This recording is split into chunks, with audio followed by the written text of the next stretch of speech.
ng dugo natin ay iisa.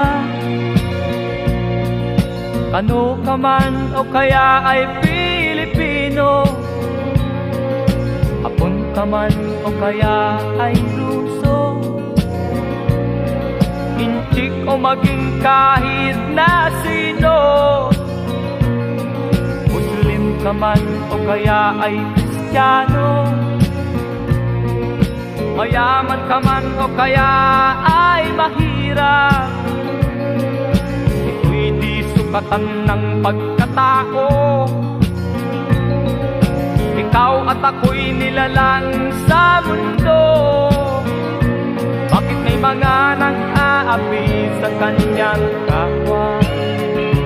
Bakit hiwalay ang Muslim at ang Kristiyano? Di ba kay dakila kung tayo'y magkakaisa?